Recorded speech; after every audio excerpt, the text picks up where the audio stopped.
시청자 여러분 안녕하십니까? 수요일 아침 뉴스 퍼레이드 윤수영입니다. 정치권에서 불이 붙은 장기 보유 특별 공제, 이른바 장특공제 폐지 논란이 쉽사리 꺼질 기미가 보이지 않습니다. 이재명 대통령이 법 개정 필요성을 시사한 뒤로 법률권에서 잇따라 관련 법안을 발의하고 있는데 부동산 시장 불안으로까지 번지는 모습입니다.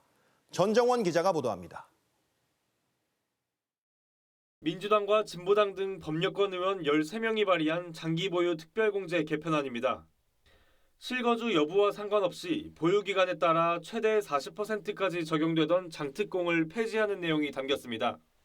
대신 실거주 2년 이상부터 거주기간에 따라 최대 80%까지 공제받을 수 있게 했습니다.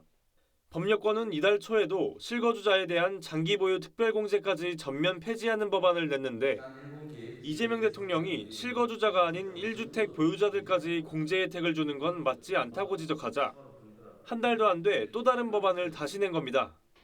민주당 지도부는 논의한 적 없다며 선을 긋고 있지만 국민의힘은 세금 공포로 부동산 불안을 키우고 있다고 비판했습니다.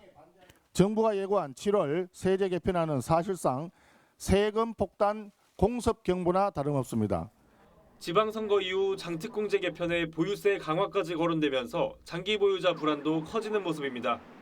지난달 전국에서 10년 넘게 보유한 아파트 등을 판 매도자는 전체의 약 33%를 기록했는데 관련 통계가 나온 이래 최고치입니다. 법이 이제 생긴다고 하니까 호가를 낮춰서라도 법 개정에 앞서 선제적 매도에 나선 것으로 해석되는데 부동산 시장 혼란이 길어질 경우 오히려 매물 잠김으로 서민 주거까지 위협받을 수 있다는 우려도 나옵니다. TV조선 전정원입니다. 삼성전자 노조가 성과급 상한제 폐지를 요구하며 다음 달 21일 총파업에 나서겠다고 사측을 압박하고 있죠. 그런데 파업을 주도하는 노조위원장이 현재 해외로 휴가를 떠난 사실이 알려졌습니다. 삼성 사태에 산업통상부 장관까지 나서 우려를 표하는 가운데 정작 대화에 임해야 할 노조 대표가 자리를 비우면서 비판의 목소리가 나옵니다. 장동욱 기자입니다. 성과급 상한제 폐지와 영업이익 15% 성과급을 요구하며 창사 이래 최대 규모 파업을 예고한 삼성전자 과반 노조. 파업에 들어가면 하루 약 1조에 달하는 손실이 생길 것이라고 사측을 압박했습니다. 총 파업 기간인 18일을 멈추면 18조에 가까운 공백이 생깁니다. 이것이 숫자로 보일 수 있는 우리의 가치입니다. 노조 측은 총파업에 가담하지 않는 직원은 동료로 보지 않겠다고 엄포를 놓기도 했습니다. 이렇게 연일 강경 대응을 주도해온 노조위원장이 최근 일주일 일정으로 동남아로 휴가를 떠난 사실이 뒤늦게 알려졌습니다. 사측과의 대화를 이끌어야 할 노조 측 대표가 파업을 한 달도 안 남기고 자리를 비운 겁니다. 삼성전자 직원 게시판엔 파업을 끝내고 가든 회사랑 결론을 내고 가든 해야 한다는 성토가 이어졌습니다. 총파업이 현실화돼 공장이 멈춰선다면 반도체 공급 계약을 이행하지 못하면서 삼성전자의 대외 신뢰도가 급락할 것이라는 우려가 나옵니다. 김정관 산업통상부 장관도 삼성전자의 이익을 회사 내부 구성원들끼리만 나눠도 되는 것인지 생각해봐야 한다며 엄중한 상황에서 파업 사태를 상상할 수 없다고 밝혔습니다. 안팎의 우려에도 노조는 이재용 삼성전자 회장 자택 앞에서 천막 농석을 시작하며 투쟁 수위를 끌어올렸습니다. 다음 달 21일로 예정된 총파업 출정식도 이 회장 자택 앞에서 갖겠다고 예고한 상태입니다. TV조선 장동입니다. 챗GPT 개발사인 미국 기업 오픈AI의 운명이 걸린 세기의 재판이 시작됐습니다. 세계 최대 부호인 일론 머스크 테슬라 CEO가 비영리 목적으로 설립된 오픈AI사가 영리 기업으로 변질됐다며 샘 올트먼 오픈AI CEO를 상대로 손해배상 소송을 낸 건데요. 첫 재판에서부터 치열한 공방이 벌어졌습니다. 김자민 기자입니다. 정장 차림의 일론 머스크 테슬라 CEO가 법원 보안 검색대를 통과합니다. 이어 샘 올트먼 오픈 AI CEO의 차량이 법원으로 들어갑니다. 일론 머스크가 샘 올트먼을 상대로 제기한 198조 원 규모의 손해배상 소송이 미국 캘리포니아주 법원에서 본격적으로 막을 올렸습니다. 앞서 머스크는 오픈 AI가 인류를 위해 비영리로 운영하겠다는 약속을 저버리고 영리 기업이 되면서 자신이 피해를 받고 이 과정에서 올트먼이 부당 이득을 챙겼다며 소송을 제기했습니다. 머스크 측 변호인은 머스크가 초기 자금을 대고 인재 영입 등을 주도했다며 머스크가 없었다면 오픈 AI는 존재하지 않았을 것이라고 주장했습니다. 반면 오픈 AI 측 변호인은 머스크가 오픈 AI의 영리법인 전환 계획을 원래 알고 있었다고 반박했습니다. 그 근거로 전직 임원의 이메일을 제시하며 머스크가 통제권을 유지하는 조건 아래 영리법인 전환을 지지했다고 주장했습니다. We've got a story about what happened that is consistent with the facts, it's consistent with the documents, and we just want the jury to see that. 이번 재판은 앞으로 약 3-4주간 진행되는데 사티아 나델라 마이크로소프트 CEO 등 실리콘밸리 거물들이 줄줄이 증인석에 설 예정입니다.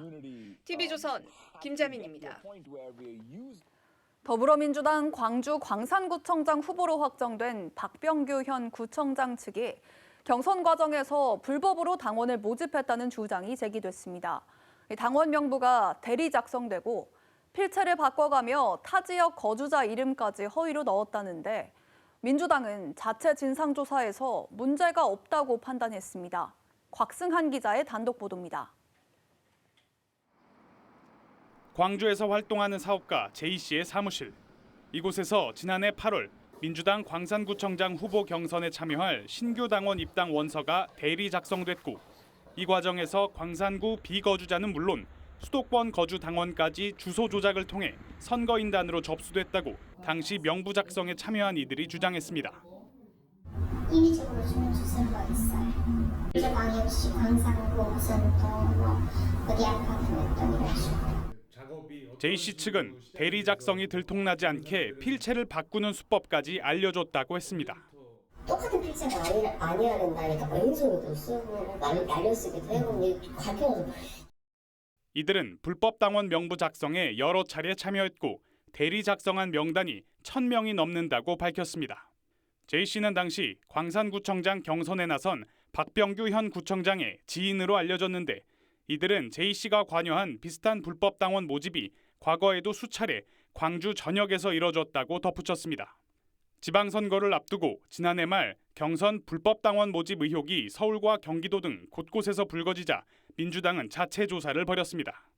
그 결과 예비 후보자 11명의 의혹을 적발했는데 1월 당 윤리심판원은 박 구청장에 대해 혐의 없음 결론을 내렸습니다. 불법 당원 모집과 관련해 의도적 불법이나 관여 사실이 없었다는 해명을 받아들인 겁니다. 하지만 이후에도 경선 참여자 등으로부터 박 구청장 연루 정황이 계속 제기되는 등 의혹이 사그라들지 않아 민주당 후보 검증 논란은 이어지고 있습니다. J씨 측은 불법 당원 모집 과정에 박 구청장 측 요청이 있었는지 묻는 취재진 질문에 답하지 않았습니다. TV조선 곽승환입니다.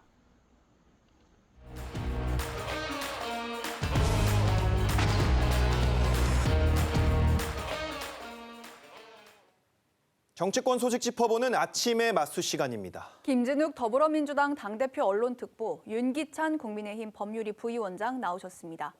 안녕하세요. 대북 송금 사건의 핵심 인물인 김성태 전 쌍방울 회장이 어제 국회 조작기소 국정조사 청문회에 증인으로 출석했습니다. 영상 먼저 보고 오시죠. 이재명 경기지사와는 공범이 아니다 이렇게 얘기했는데 말씀을 좀 해보세요. 그분에 대한 거는 제가 본 적도 없고 대가를 받은 것도 없고 뭐 상대를 안 했기 때문에 그 부분에 대해서는 제가 공범을 부인했습니다. 이 자리를 비롯해서 제가 정말 존경하고 정말로 제가 지지했던 분 계셨는데 못난 저 때문에 누가 돼가지고 그 부분은 정말 죄송스럽게 생각합니다. 그리고 속죄도 하고 있고요. 제 자신도 창피합니다. 사실은 저 평생에 제 마음속에 영웅이었는데. 김성태 전 회장 이재명 대통령을 그분이라고 칭하면서 공범이 아니다 이렇게 재차 부인을 했습니다. 그런데 2023년에 법정에서는 이 대통령이 방북비 대납을 알고 있었다는 취지의 증언을 했었는데 이 뉘앙스가 좀 달라진 것 같습니다. 여당은 과거 발언이 검찰의 압박 수사 때문에 나온 거다 이렇게 주장을 하고 있는데 어떻게 좀 보셨습니까? 저는 과거 재판 과정에서 있었던 발언 내용하고 지금의 저런 취지하고는 크게 바뀐 게 없어요. 왜냐하면 공범이다 아니다라는 것은 이건 법률적인 본인의 판단이거든요. 네. 다시 말했으면 이재명 대통령과 내가 같이 이거를 추진했다 이런 측면이 이제 공범이라는 판단을 하는 것이고요. 네. 이재명 대통령이 알고 있는지 여부는 여러 가지 사실관계를 토대로 볼 때 알고 있었을 것으로 본다 이런 취지예요. 예컨대 뭐 통화를 2번 정도 했다고 주장하고 있잖아요. 이재명 대통령과. 그렇다면 그 통화를 했기 때문에 통화한 내용 등을 토대로 볼 때 이재명 대통령은 당시 도지사죠. 당연히 알고 있었을 것으로 본다라는 본인의 생각을 말한 거라서 저는 공범이라는 법률적 판단과 이전의 사실관계에 대한 본인의 생각 말한 것은 크게 배치되지 않는다. 다시 말씀드리면 양립 가능한 얘기다. 따라서 김성태의 이번 그 특위에 나와서 한 발언은 큰 의미가 없다. 이렇게 봅니다. 네, 대북 송금 사건의 핵심 공소 사실은 쌍방울이 800만 달러를 북한에 보냈다는 거 아닙니까? 민주당은 이 돈이 이재명 당시 지사의 방북 비용이 아니라 쌍방울의 주가 조작을 위한 용도라고 주장을 했는데 어제 김성태 전 회장은 이 주가 조작을 위한 것도 아니다 이렇게 부인했단 말이죠. 그렇다면 북한에 돈을 왜 보냈다고 봐야 될까요? 일단 당시에 쌍방울이 800만 불을 북한에 보냈다라고 하는데 그 전체가 지금 다 이재명 당시 경기도지사의 방북 비용이다 이렇게 된 건 아니에요. 그중에 이제 300만 불이 방북 비용이고 500만 불은 뭐 스마트팜 등 해서 남북 경협 사업을 하는 네. 그런 내용들이었기 때문에 그 당시 지금 어제 김성태 회장은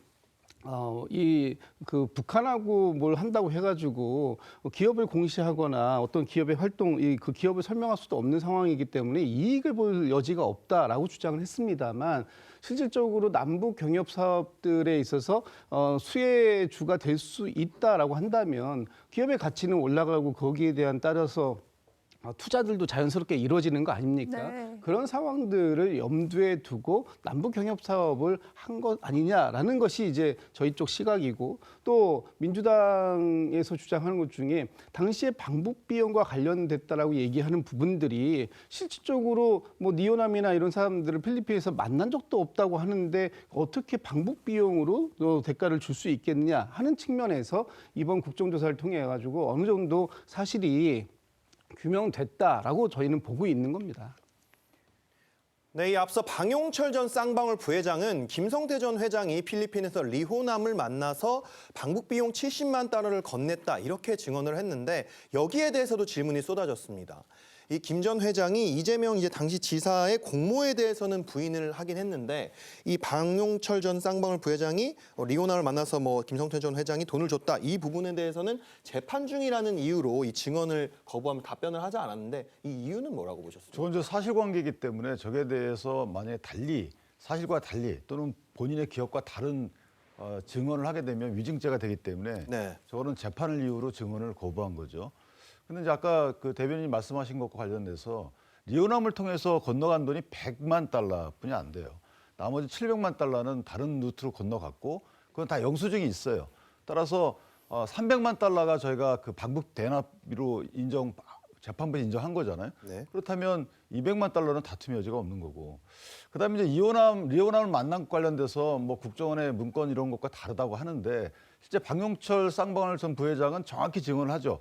본인이 안내했다는 거예요. 얼굴 다 봤고 원래 몇 번 봤던 사이이기 때문에 얼굴을 알아볼 수 있었고 그다음에 김성태가 돈을 건네주는 걸 봤다 이렇게 얘기를 하고 있어요. 네. 따라서 이 부분을 이렇게 구체적인 진술을 만약 김성태가 이걸 반박하게 되면 이건 상당히 또 다른 처벌을 불러올 수 있기 때문에 저 부분에 대해서는 증언 거부를 한 것 같다 이렇게 봅니다.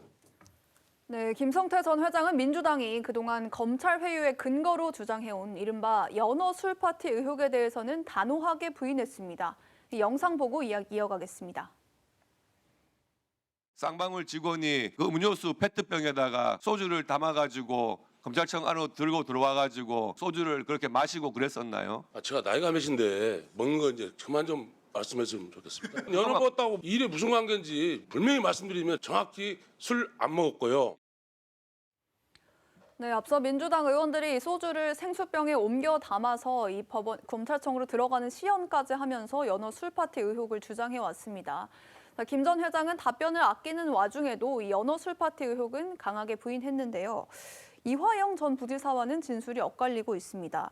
이 연어와 술, 이게 이제 결국에는 검찰이 진술을 바꾸라고 회유하는 일종의 미끼로 묘사가 됐었는데 그럼 이게 없었다면은 중간에 진술을 바꾼 거는 왜 그렇다고 보십니까? 그러니까 지금 김성태 회장이 어제 본인은 연어도 안 먹고 술도 안 먹었다 이런 식으로 이제 진술을 하는데 실제 중요한 것은 김성태 회장이 연어를 먹고 술을 마셨느냐가 중요한 게 아닙니다. 당시에 그런 환경들이 만들어졌느냐 하는 것이 중요한 것이고 네. 이 부분에 대해서는 이번 국정조사를 통해 가지고 당시 검찰은 그 어떠한 외부의 음식이나 술이 반입된 적이 없다라고 얘기했지만 실질적으로 그 당시에 그 자리에서 연어를 배달한 교도관들이 있었고 또 외부의 음식들 그리고 김성태 회장이 어제도 뭐 커피도 마시고 김밥도 먹다가 걸렸다고 얘기하지 않습니까? 그러면 그런 과정들을 만들어주면서 뭔가 이 김성태 회장으로 하여금 진술을 검찰에 적극적으로 협조할 수 있도록 만들어주는 분위기를 만들었다라는 것. 그리고 지금 이 과정들을 통해 가지고 또 여러 가지 어떤 압박성이라든가 어제 김성태 회장이 얘기하지 않습니까? 본인의 그 지인들, 가족들 뭐 이런 사람들 해가지고 가장 가까운 사람들 17명이 구속되는 이런 상황들 속에서 본인이 얼마나 심적으로 압박감을 느끼게 만들고 그런 이 양온의 전략을 써서 검찰이 진술을 적극적으로 이끌어내는 것을 넘어서 가지고 본인들이 원하는 진술 쪽으로 유도해 가려고 했던 게 아니냐라는 것이 이번 국정조사에서 어느 정도는 확인이 된 측면이 있다라는 것이고요. 그래서 김성태 회장이 술을 마셨느냐 또는 본인 직접 술을 마셨느냐 또는 연어를 먹었느냐가 중요한 것이 아니라 당시에 그런 부분이 있었다라는 것은 확인이 되었다. 이 측면이 굉장히 중요한 것 같습니다. 네, 김성태 전 회장, 민주당이 회유 의혹 당사자로 지목한 박상용 검사에 대해선 이 수사를 열심히 하는 검사라며 오히려 좀 칭찬하는 듯한 발언을 했거든요. 특보님, 이 부분은 좀 어떻게 보셨습니까? 글쎄요, 박상용 검사에 대해서 김성태 회장이 어떻게 평가했는가 하는가라는 것은 저는 중요한 사안은 아니라고 봅니다. 네. 박상태 그 검사에 대해서 박상용 검사에 대해서 김성태 회장은 뭐 본인에게 그 상당히 그 열심히 수사를 하는 사람으로 인식됐을 수 있겠죠. 그러나 박상용 검사가 당시에 해왔던 행위들 그리고 그 행위들에 대해서 그동안 일반적으로 검찰이 주장했던 것과 이번 국정조사를 통해 가지고 상당히 모순되고 배치되는 내용들이 나왔다는 거 아닙니까? 그리고 박상용 검사는 본인의 행위에 대해서 얼마든지 선서를 하고 증언을 할 수 있었습니다. 그럼에도 불구하고 밖에 나가서 언론 인터뷰는 그렇게 열심히 하실 수 있는 분이 왜 증언을 통해 가지고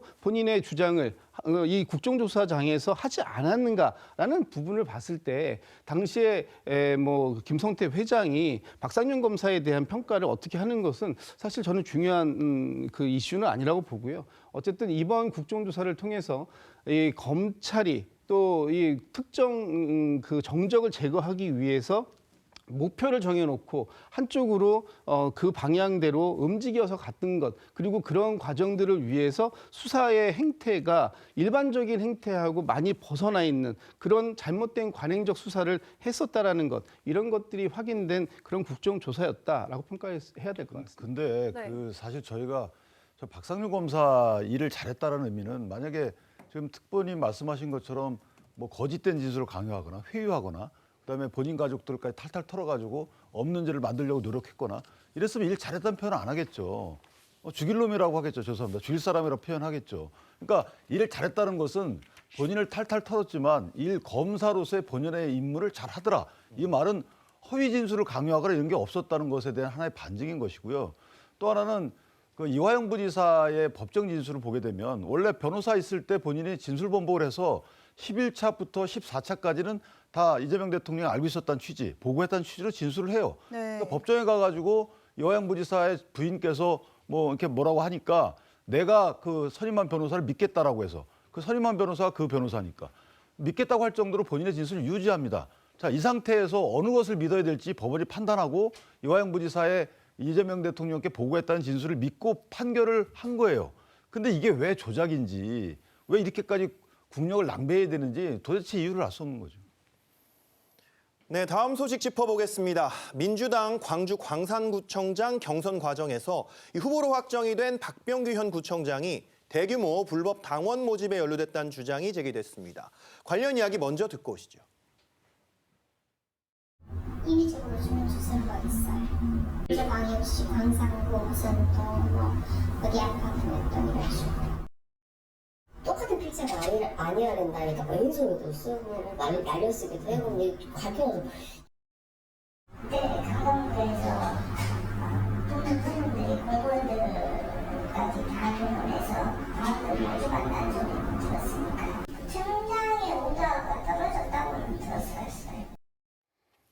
당시 명부 작성에 참여한 이들의 주장에 따르면 박병규 현 구청장의 지인이 관여한 대규모 불법 당원 모집이 있었다는 건데요. 이 명부를 대리 작성하면서 필체를 바꾸고 타 지역 거주자 이름까지 허위로 넣었다고 주장을 했는데 이 부분에 대해서 좀 얼마나 신빙성이 있다고 보십니까? 저건 아마 그때 당원 모집된 당원 명부를 전수조사를 해봐야 나올 것 같아요. 그런데 필체가 쏙 중요해 보이지는 않지만 어쨌든 만약에 그 해당 그 관내에 살고 있지 않은 사람을 관내에 사는 것처럼 주소를 만약에 허위 기재했다라고 하면 그거는 이제 바로 나올 것 같고요. 그다음에 당비대납 같은 거는 해당 사람들의 면담을 해보면 그러면 이제 그 부분은 나올 것 같고 따라서 조사 의지가 있다면 사실은 샘플 조사를 해도 나올 수 있는 거거든요. 근데 만약 글쎄 모르겠습니다. 어느 정도까지 조사했는지. 저렇게 진술들만 갖고는 당에서 조사하기 어렵지만 당에서 관리하고 있는 명부를 만약에 어느 정도로 조사한다면 어느 정도 개략적인 결과는 윤곽은 나오지 않을까 이런 생각을 합니다. 네, 방금 보셨듯이 명부 작성에 참여한 이들의 주장에 따르면 작성된 곳은 박 구청장 지인의 사무실이고 이 현장에 구청 직원도 있었다는 겁니다.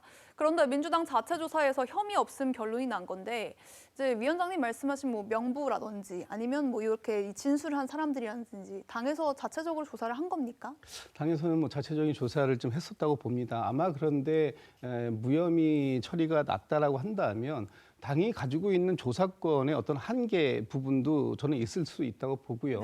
특히 어떤 이 지인의 사무실이라고 하면 그 지인이 정말 이 현재 현 구청장과의 관계가 지인 정도 수준인 것인지 아니면 그 이상 뛰어넘는 수준인 것인지 이런 것들은 수사를 통해서밖에 확인할 수 없는 부분이 있는 것이고요. 특히 이 경선의 승리가 본선의 승리를 담보할 수 있는 어떤 지지세가 높은 지역에서는 여야를 막론하고 이런 부분들이 간간히 종종 있을 수 있어 왔습니다. 그렇기 때문에 이런 당원 모집에 대해서는 저희가 굉장히 엄격하게 관리를 하려고 노력하고 있는데 이런 부분들에 대해서 이미 문제가 제기되었고 또 당은 1차적인 조사는 마무리를 했는데 그 1차적인 조사 과정 속에서 직접적인 관계성을 찾기는 좀 어려웠던 부분이 있었다라는 측면으로 이해해야 될 것 같고요. 아마 이런 부분들에 대해서 어떤 이 성관이나 아니면 수사기관에서의 수사가 있다면 당은 뭐 적극적으로 그 부분에 대해서는 협조해야 되지 않을까라는 생각을 갖고 있습니다.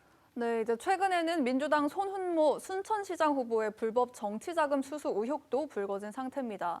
앞서 캠프 관계자와 사업가 간 금품 전달을 안시하는 정황이 담긴 녹취록이 공개돼서 당이 긴급 감찰을 진행하고 있는데요. 이제 공식 후보 등록일이 얼마 남지 않았는데 말씀하신 대로 이제 공식 수사기관의 조사가 나오기 전까지는 그러면 뭐 후보를 교체하거나 이런 일은 없을까요? 일단 그 부분에 대해서는 조금 더 고민을 좀 해볼 필요가 있을 것 같고요. 당도 이 지점에 대해서 아마 고심이 좀 깊을 것 같습니다. 그렇기 때문에 긴급하게 특별감찰을 지시한 것이고요. 이 특별감찰의 결과를 좀 지켜보고 그 당시에 어떤 상황들이 있었는지를 파악하는 한 이후에 당에서는 결정을 내릴 것 같은데 지금 이 상황들이 이렇게 문제가 되는 부분들은 좀 송구스럽게 저는 생각합니다. 특히 우리 민주당의 지지세가 좀 강한 호남 지역에서 이러한 일들이 좀 여러 번 반복적으로 일어났다라는 점에 대해서는 저희도 경각심을 좀 가지고 이 문제를 근본적으로 해소할 수 있는 방안까지 함께 당이 좀 고민해야 할 시점이 되지 않았는가라는 개인적인 생각입니다. 네. 네, 조금 전에 특보님이 언급해 주셨지만 이 민주당 정북지사 경선 임실군수 결선에서도 돈봉투 의혹이 불거졌고 여수와 장성에선 당원 명부 유출 의혹과 대리투표 의혹이 불거졌습니다. 이 호남에서 지방선거 관련한 잡음이 계속 터지고 있는 건데 뭐 물론 공천만 받으면 사실상 된다 이런 텃밭 지역이라서 뭐 그렇다고는 해도 이게 문제들이 계속 터지고 있는 것 같거든요. 좀 공천 관리에 문제가 있다 이런 지적도 나오던데 어떻게 좀 보십니까? 특보님 말씀하신 것처럼 사실 정당의 공천 관리에는 이제 수사권이 없기 때문에 한계는 있습니다. 다만 이제 경선 방법을 조금 바꿀 필요는 있을 수도 있겠다라는 생각이 들어요. 예컨대 지금 이 텃밭에서 경선을 가는 것이 가장 정당에 유리한 이유는 뭐냐면 경선에 만약에 임한 후보자의 경우에는 다른 무소속 후보 출마가 불가능해요. 따라서 그런 것 때문에 텃밭에서 경선을 많이 주장을 하고 있는데 문제는 경선 방식이 이제 당원들의 투표 위주이기 때문에 당원 모집을 평상시나 저렇게 좀 부적절한 방법으로 해오고 있다는 거죠. 따라서 경선 방식을 만약에 무슨 오디션이라든가 이런 걸 통해서 뭔가 다른 가점을 높이는 방법으로 개선을 하게 되면 근데 또 그 당원 주권에 또 반한다 뭐 이런 비판도 있을 수 있지만 어쨌든 적절한 약간의 개선과 변화를 모색할 시점이 아닌가라는 생각은 듭니다.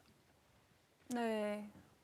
네, 이 국민의힘은 TK 지역에서 공천 잡음이 또 나오고 있습니다. 대구 중구청장은 단수 추천에서 경선으로 번복을 하면서 논란이 커졌고 안동시장과 예천군수 공천에서도 진통이 있었는데 이게 아무래도 이제 여야 가릴 것 없이 좀 텃밭이다 보니까 좀 이런 이슈들이 좀 불거지는 것 같습니다. 이거 어떤 조치가 좀 필요하다고 보십니까?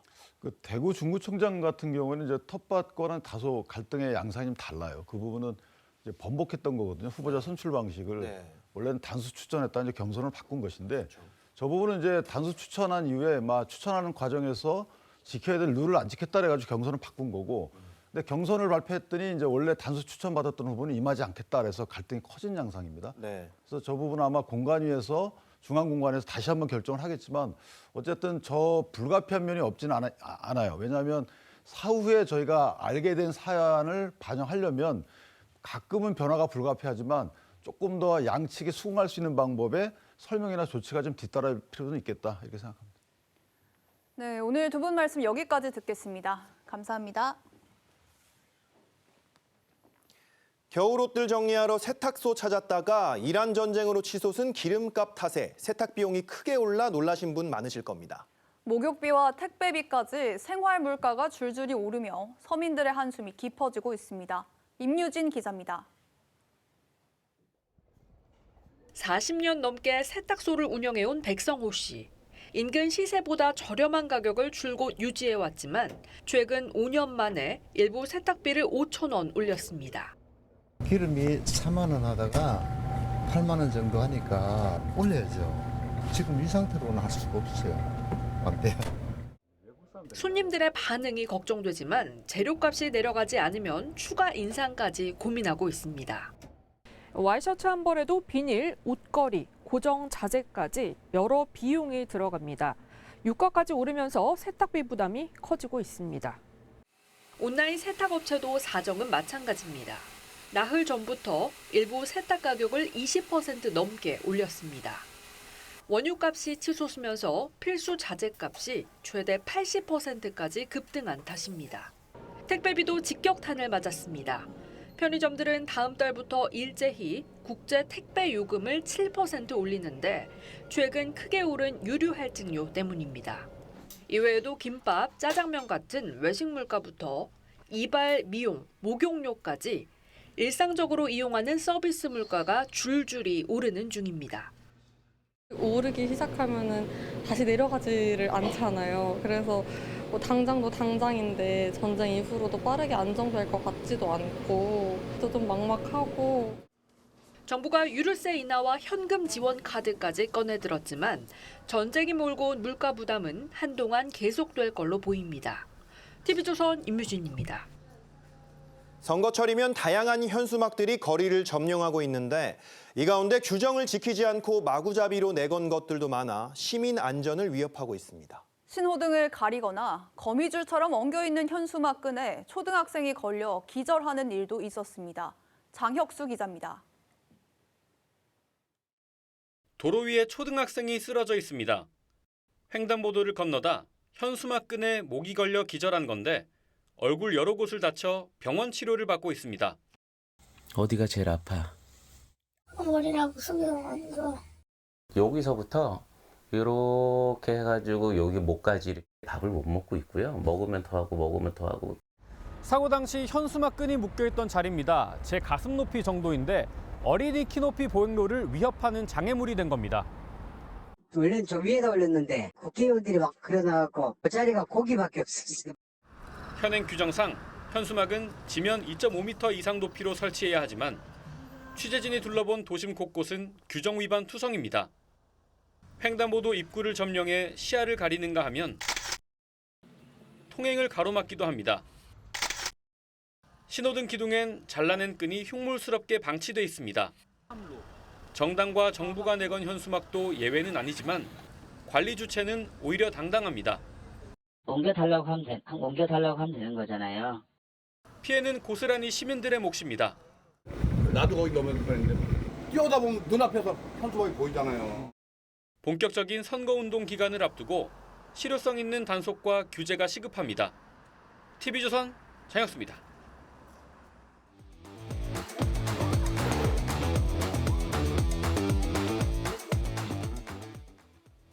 화제가 된 사건, 사고 소식 짚어보는 아침의 이슈 시간입니다. 강전의 변호사 양태정 변호사와 함께 이야기 나눠보겠습니다. 안녕하세요. 네, 안녕하세요. 윤석열 전 대통령의 부인 김건희 여사가 어제 항소심에서 1심보다 형량이 2배 이상 많은 징역 4년을 선고받았습니다. 1심에서 무죄가 선고됐던 주가 조작과 일부 금품 수수 혐의가 유죄로 뒤집힌 건데 관련 목소리 듣고 이야기 이어가겠습니다. 윤석열 전 대통령의 배우자로서 오히려 그 지위를 이용하여 알선 수재 행위를 하였고 국민의 기대를 저버렸습니다. 그로 인한 국론의 분열과 국민의 갈등도 심각한 수준에 이르렀습니다. 피고인을 징역 4년 및 벌금 5천만 원에 처한다. 먼저 김건희 여사 항소심에서 가장 쟁점이었던 주가 조작 혐의 관련해서 2심 재판부는 이 1심과 다른 판단을 했는데 이건 왜 그런 거죠? 네, 말씀하신 것처럼 어제 김건희 여사에 대한 항소심 선고가 있었는데요. 1심과 2심에서 완전히 바뀐 부분은 도이치모터스 주가 조작 부분입니다. 1심에서는 김건희 여사가 시세 조종을 인지했을 가능성은 있지만 범행에 가담했다라고 보기는 어렵다라고 하면서 무죄를 선고를 했었는데요. 네. 어제 항소심에선 이 부분을 완전히 파기하고 유죄로 판단을 했습니다. 그 이유는 20억 원이 든 계좌를 위탁을 했다는 것은 단순 투자 목적이라고 보기는 어렵다라는 부분, 그리고 김건희 여사가 이 수익의 40%를 블랙펄 인베스트먼트 쪽으로 지급하기로 했다라는 약정은 자연스럽게 주가 상승을 기대를 했다라기보다는 인위적인 주가 상승을 본 것으로 생각한다라고 봤는데요. 네. 이러한 부분들은 이제 1심에서 무죄가 나왔을 때 특검에서는 예비적인 부분으로 방조를 추가했거든요. 근데 오히려 방조가 아니라 공동정범으로 판단이 나온 것입니다. 근데 앞서 말씀드린 1심 판결 같은 경우에는 처음에 중앙지검에서 불기소 결정을 할 때 나왔었던 결정문과 거의 동일하거든요. 그렇기 때문에 여기에 대해서는 앞으로 좀 한동안 논란이 있지 않을까 싶습니다. 네, 강 변호사님이 이제 그 방조죄가 추가됐다는 사실 말씀해 주셨는데 앞서 대법원에서 유죄가 확정된 이 사건의 또 다른 전주 손모 씨는 방조죄로 징역 6개월의 집행유예를 선고받았습니다. 이제 그래서 특검도 방조죄를 추가했던 건데 자, 이번 2심에서는 김 여사를 방조범이 아니라 아예 공범이라고 봤는데 이 손 씨와 김 여사의 행동에 어떤 차이가 있었습니까? 아마 이제 방조범으로 확정된 그 또 다른 전주는 그냥 단순히 아마 계좌만 대여해 준 정도에 그친 걸로 보입니다. 근데 이제 김건희 씨 같은 경우에는 단순 계좌만 대여해 준 걸 넘어서서 실제로 그 계좌가 없었다면 이런 주가 조작이나 시세 조정 같은 게 굉장히 어려울 가능성이 높았다고 보이죠. 왜냐하면 20억이라 되는 돈이 적은 돈도 아니고 또 실제로 수익의 40%를 뭐 분배하기로 한 거라든가 또 20억이나 되는 돈을 사실 주면서 그거를 만약에 돌려받지 못했을 경우에 무슨 담보 약정이라든가 손실이 났을 경우에 어떻게 책임지겠다 그런 약정이 전혀 없었기 때문에 실제로 이런 주가 조작이나 이제 시세 공모 같은 거를 사전에 어느 정도는 알고 어느 정도 개입을 했고 그러니까 실제로 공범으로서 같이 이제 행위를 했다 그런 점에 재판부는 초점을 맞춰서 훨씬 무거운 형을 선고한 걸로 보입니다. 네, 2심 재판부는 김건희 여사가 윤 전 대통령 취임 전에 통일교 측으로부터 받은 샤넬 가방 수수 혐의에 대해서도 유죄를 판단했습니다. 이 부분에서 분명 1심에서는 문제가 없다고 판단이 나왔었는데 이번에는 어떤 부분이 문제가 된 겁니까? 말씀하신 것처럼 윤석열 전 대통령 같은 경우는 2022년 6월에 취임을 했는데요. 그 이전인 4월에 받았었던 샤넬 가방 같은 경우는 1심에서 무죄가 나왔었습니다. 그런데 취임 이후에 받은 샤넬 가방 그리고 그라프 목걸이에 대해서는 1심에서도 유죄가 나왔는데 항소심에서는 이 세 가지를 포괄 일죄로 본 것입니다. 단일하고 계속된 범위로서 이 물품들을 받았다라는 것인데요. 취임 이전에도 김건희 여사 측에서는 통일교가 대선 과정에서 도와줬던 것에 대해 고마운 마음을 가지고 있었던 점 등을 들면서 묵시적인 청탁이 존재했을 것을 인식했을 것이다라고 보고 있습니다. 네, 결국 주가 조작을 하자고 김 여사와 모의했다는 직접적인 녹취나 문자 같은 그런 직접 증거는 나오지 않았습니다. 그래서 1심이 무죄를 선고한 건데 2심 재판부는 수익을 40%나 떼준 걸 보니 몰랐을 리 없다 이런 정황으로 심증을 댄 거잖아요.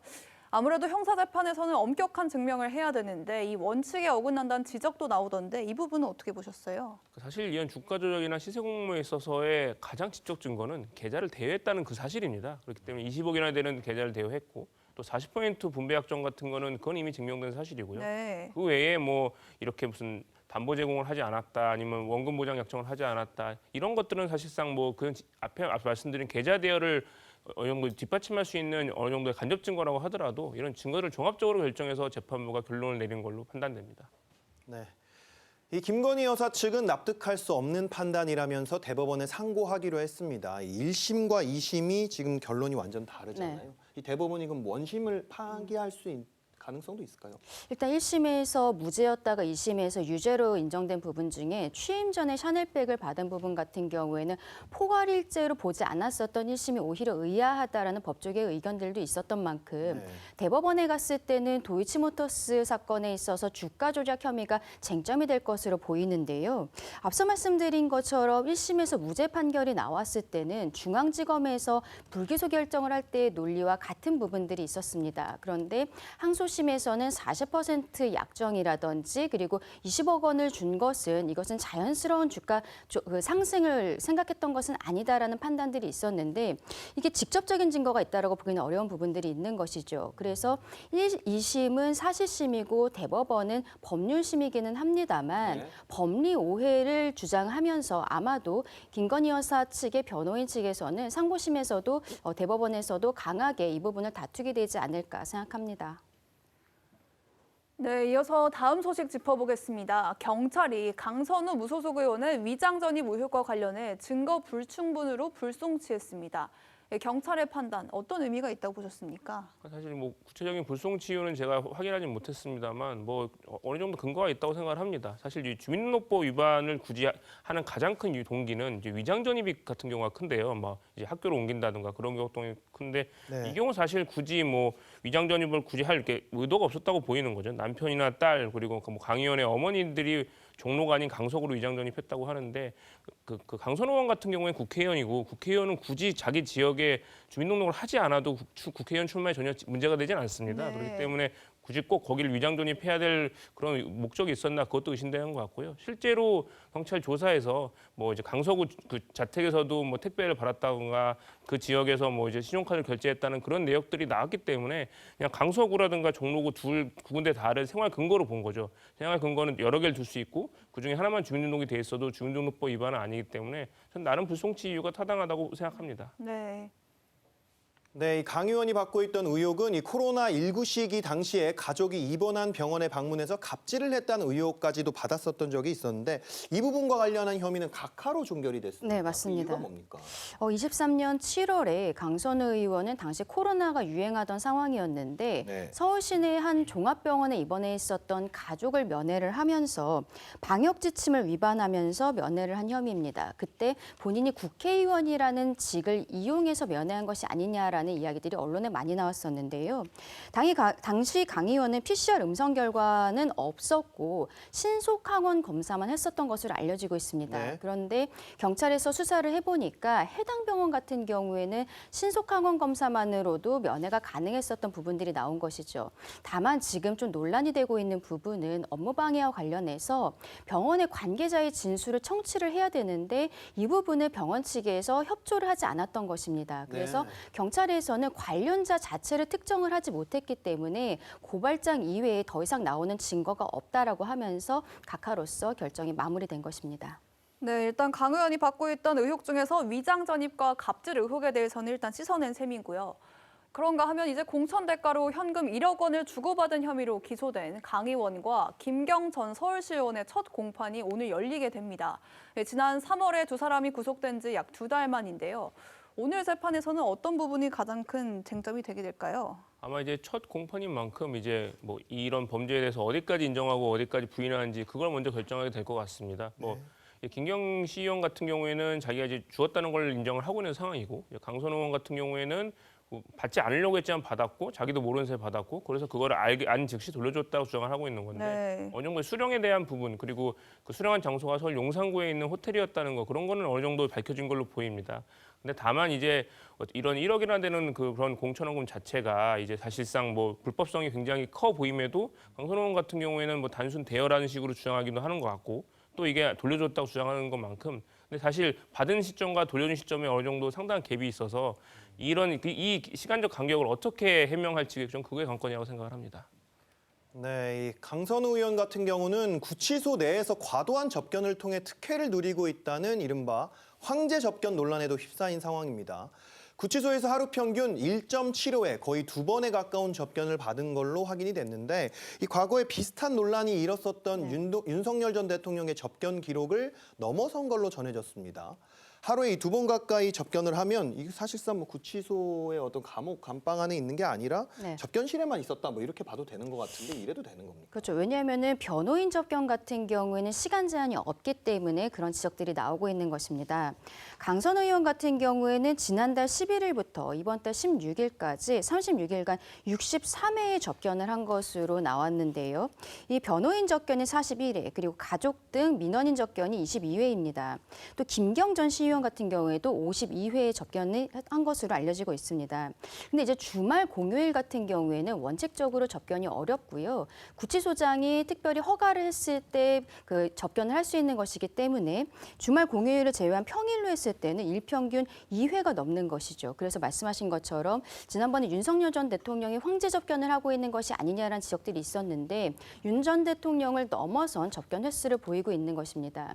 또 이 부분이 문제가 되는 것은 서울구치소에 여성 미결자가 212명이 지난달 기준으로 수용이 되고 있는 상황인데 변호인 접견실은 3개밖에 없어요. 그리고 화상 접견실이 하나밖에 없는 상황에서 강선우 의원이 63회 그리고 김경 전 시의원이 52회 이런 형태로 굉장히 많은 접견들을 하다 보니까 다른 수용자들의 접견권을 침해하고 있는 것이 아니냐 이런 지적들이 나오고 있는 상황입니다.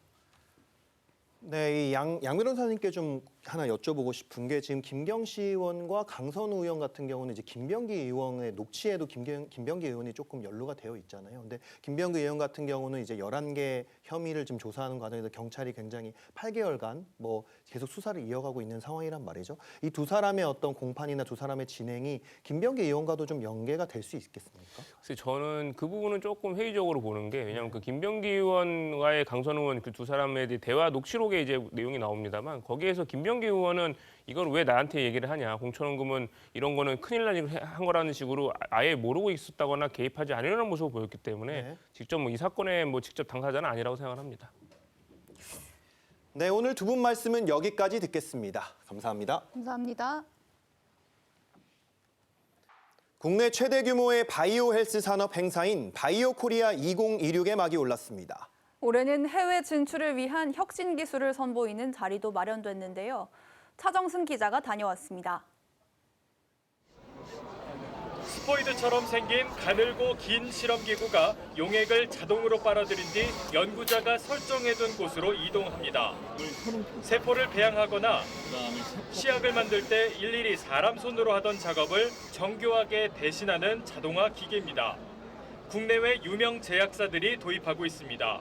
신약 후보 물질들에 대한 검증 그리고 제조 과정들이 남아 있는데요. 이런 것들을 자동화하고자 하는 니즈가 이미 고객들에서도 생기고 있습니다. 이 기업은 우주 공간에서 단백질 결정체를 만드는 기술을 선보였습니다.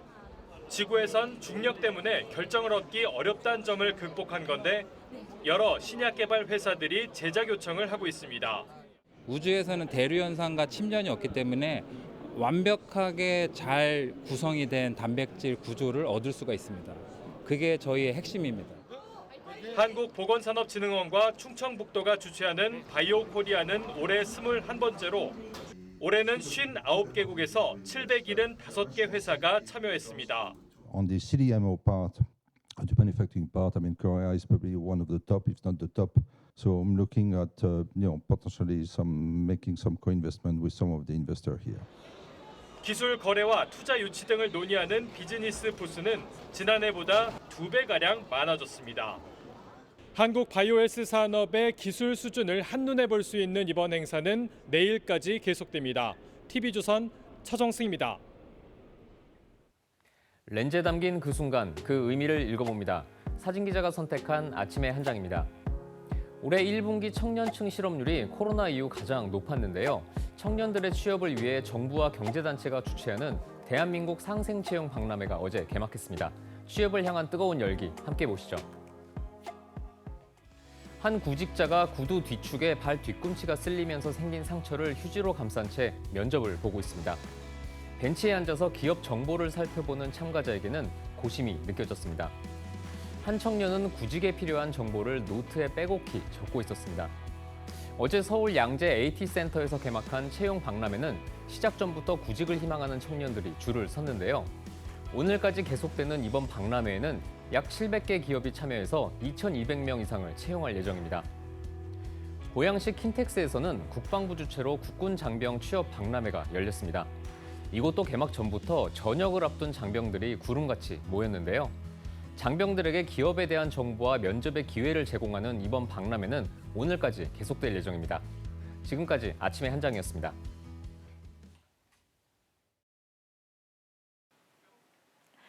오늘은 일교차가 크게 벌어질 텐데요. 때이른 더위는 누그러졌지만 한낮에 20도 안팎까지 오르겠고요. 아침 저녁에는 10도 아래로 떨어지는 곳이 많겠습니다. 환절기 건강관리 잘 해주셔야겠습니다. 충청과 경북을 중심으로 길게는 9일가량 건조특보가 지속되고 있는데요. 산불 등 화재 사고 계속해서 주의하셔야겠습니다. 오늘 수도권과 강원은 대체로 맑겠지만 남부지방은 흐리겠고요. 대기 확산이 원활해 공기질도 깨끗하겠습니다. 자세한 낮 기온 살펴보겠습니다. 서울 21도, 대전 20도까지 오르겠고요. 남부지방은 부산 18도, 제주 16도로 비교적 선선하겠습니다. 당분간은 일교차 큰 봄 날씨가 나타나겠고 내일 밤부터 모레 새벽 사이 영남 지방에는 비가 조금 내리겠습니다. 오늘의 날씨 박선민입니다. 이상으로 수요일 뉴스 퍼레이드 마칩니다. 저희는 내일 아침 7시 24분에 뵙겠습니다. 고맙습니다.